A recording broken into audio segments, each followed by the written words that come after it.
Claro.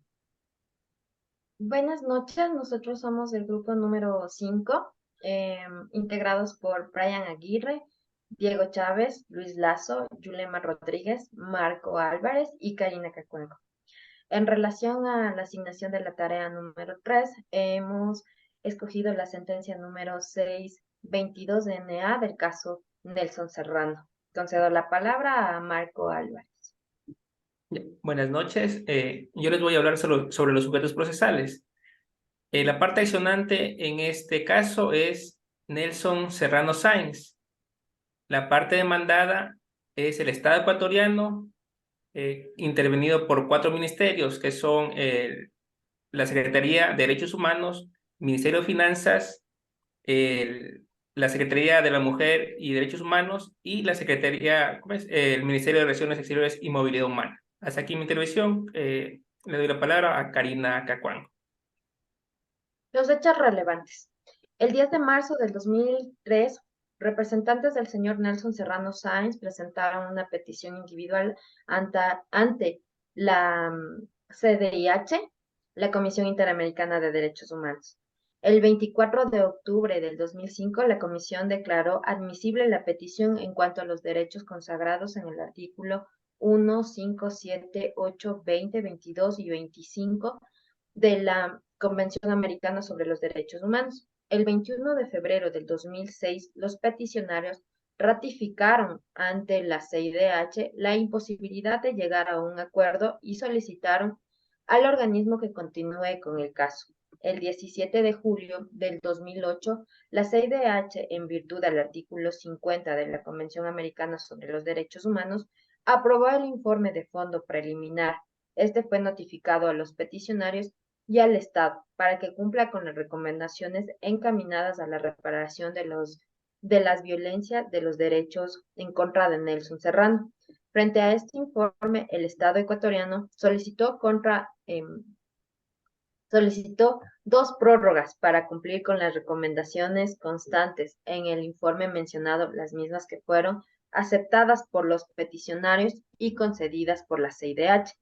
La CIDH reconoció que el Estado ecuatoriano había logrado algunos avances en cuanto a la reparación por la vulneración de los derechos de Nelson Serrano, por lo resuelto no someter el caso ante la Corte Interamericana de Derechos Humanos.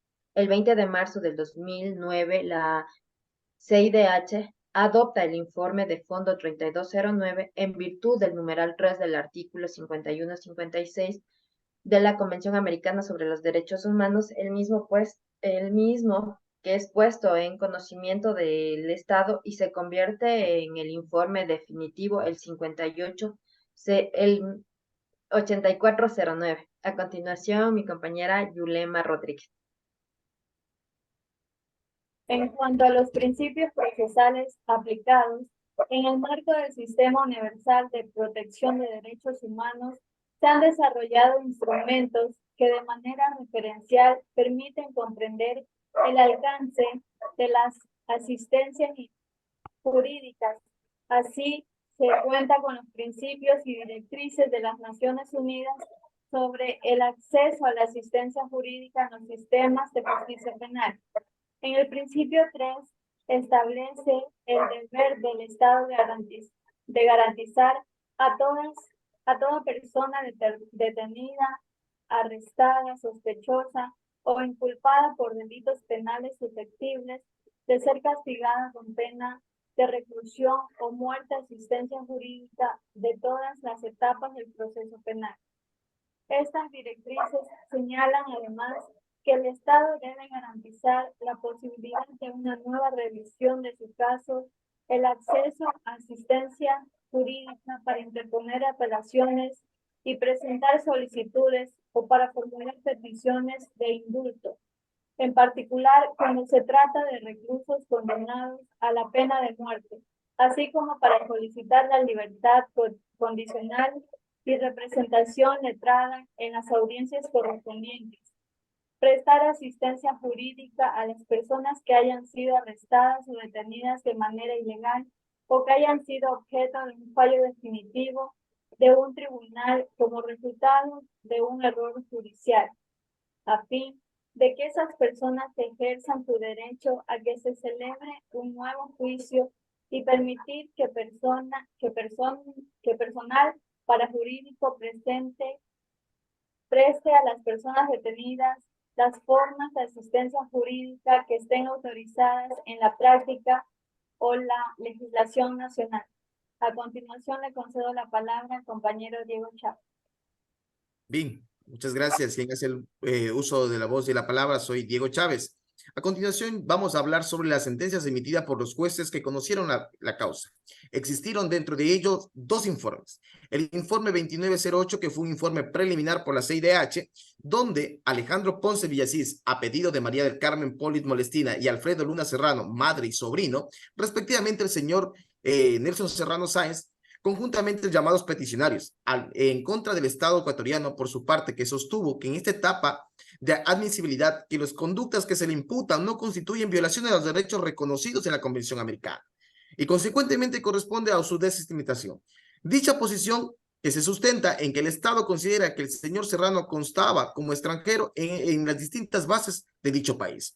En esa virtud, en este informe se establece que existe una prórroga de 2 meses para que exista una conciliación entre el señor Serrano versus Ecuador. Al ver que no existió ningún tipo de conciliación, los peticionarios solicitaron a la CDH que continúe con el trámite. Luego que el trámite correspondiente, al avanzar, desarrolla un nuevo informe, el informe 8409. El 10 de marzo del 2003, la Comisión Interamericana de Derechos Humanos recibió esta petición en contra de la República del Ecuador. Dentro de ella establece que el señor sí ostentaba doble nacionalidad del señor Nelson Serrano, por lo cual en el proceso que él enfrentaba en los Estados Unidos, exactamente en el estado de Florida, el señor, al ser llevado de manera ilegal a este país, se cometieron ciertas vulneraciones por el Estado ecuatoriano.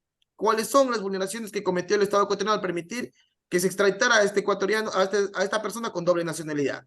Que existió un derecho de violación a la integridad personal, se violentó el derecho al debido proceso y protección judicial, principio de legalidad y garantía donde no existe la retroactividad, derecho a la honra, derecho a la nacionalidad, derecho a la circulación y residencia, derecho a la igualdad. Conjuntamente con estos incumplimientos del deber, la Corte Interamericana de Derechos Humanos establece en el año 2005, ¿sí?, decide hacerlo público e incluirlo en su informe anual a la Asamblea General de la OEA.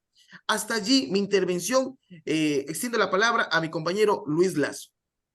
Gracias. La resolución emitida por la Corte Constitucional. El Pleno de la Corte resolvió, primero, aceptar la acción por incumplimiento 622. Segundo, declarar el incumplimiento de la primera recomendación contenida en el informe 8409, emitido por la CIDH. Tercero, ordenar al Ministerio de la Mujer y Derechos Humanos, en coordinación con el Ministerio de Economía y Finanzas y el Ministerio de Relaciones Exteriores y Movilidad Humana, que continúe brindando asistencia jurídica a Nelson Serrano para: 1. Obtener una decisión definitiva. 2. Agotar los recursos judiciales disponibles para la jurisdicción de Estados Unidos. Y 3. Atender cualquier requerimiento jurídico que Nelson Serrano necesite para las gestiones relacionadas con las acciones en curso y aquellas que tuvieran lugar con base en los hechos del caso. Cuarto, para tal efecto, es decir, garantizar la defensa de Nelson Serrano, se deberán: 1. Realizar todas las gestiones necesarias para asegurar y continuar su defensa en Estados Unidos, en las diferentes etapas procesales y recursos que se interpongan, evitando que el accionante quede en el estado de la indefensión. Segundo, realizarlo conforme al derecho internacional, es decir, acorde al alcance de la obligación mencionada en los párrafos 92 al 97 supra. Quinto, disponer al Ministerio de la Mujer y Derechos Humanos que realice un seguimiento periódico de los avances de la defensa de Nelson Serrano en Estados Unidos. Sexto, ordenar al Ministerio de la Mujer y Derechos Humanos que en el plazo de 1 mes informe a esta Corte sobre el cumplimiento de la presente sentencia.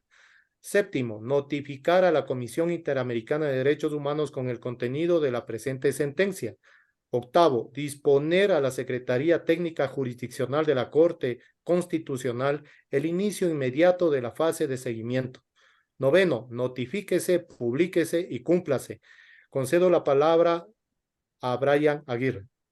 Muchas gracias. El Ecuador es un país independiente y que ha reconocido la Declaración de Derechos Humanos y se reconoce la Convención Americana sobre Derechos Humanos como parte de norma supraconstitucional, en la cual debemos indicar que el Estado ecuatoriano es un país garantista, es un Estado que reconoce los derechos fundamentales como el derecho a la vida, y en este sentido la Constitución del Ecuador reconoce la vida como uno de los bienes protegidos más amplios y se reconoce la dignidad humana como parte esencial del derecho a la vida, norma de carácter constitucional, siendo el Estado garantista del derecho a respetar las normas supranacionales y constitucionales de estas personas y en este caso del ciudadano Nelson Serrano. Hasta ahí nuestra intervención. Muchas gracias por la atención prestada. Gracias.